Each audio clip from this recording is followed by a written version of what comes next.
Alright gang, moving on to the very last part here, 5.5. We're going to go over what's called half angle formulas. And this one we're not even going to derive it. I'm just going to give you the formulas for these. And what kind of stands out is that we have like theta over 2. Another way of stating that is 1/2 of theta. So that's why we say it's a half angle formula. The main thing to remember is we're going to use this to find angle measures of non-special angles in the unit circle. This angle right here is always half of this, of that angle. Theta over 2 is half of theta. Same thing here, theta over 2, this is half of that theta right there. So the angle on the inside is going to be double this angle right here. Or you could say this is just half of this angle right there. Okay, we're just going to use these formulas. Let's move on. Let's go to the next page.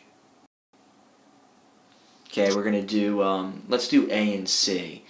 Now, these ones I don't have to draw a right triangle, and the reason is because I'm given the angle.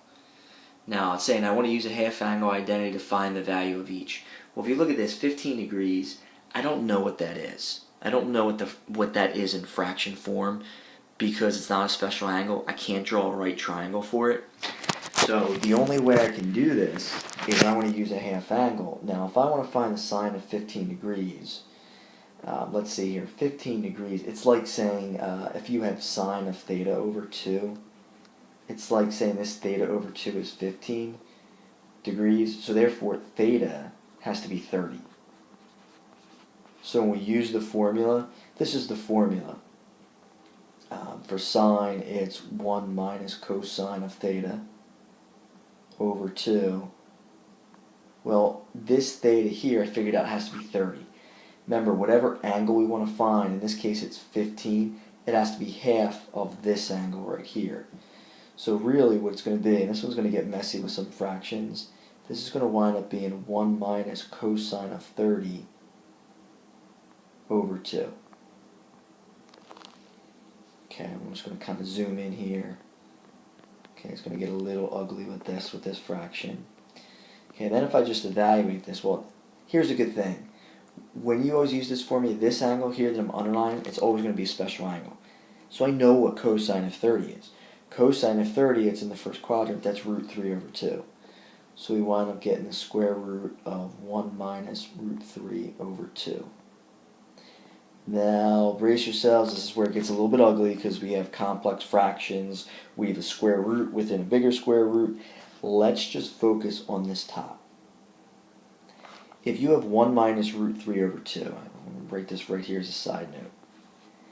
If you get the common denominator, this is the same thing as saying 2 minus root 3 all over 2. It's the same thing. So I'm going to replace the top, or the numerator, with 2 minus root 3.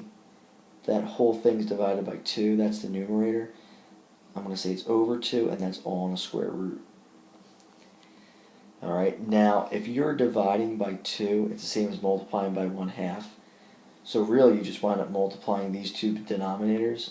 So you wind up getting the square root of 2 minus root 3. And when you multiply these 2's, 2 times 2, you get 4 in the bottom. And then the square root of 4 is just 2. And the top, you just leave it as the square root of 2 minus root 3. That's probably like the ugliest of the problems that we'll go over. Alright, but the main thing to remember, this angle, when you use this in here, when you use this, it's got to be double of the angle that we're given. The angle that we're given is 15, or the other way to look at it, 15 is half of 30 degrees. This is what sine of 15 equals. Okay, let's do one more. Let's move over to tangent. Alright, so tangent. Now pi over 12, again, pi over 12, I don't know what that is. But when I use the formula, it's got to be 1 minus cosine of theta.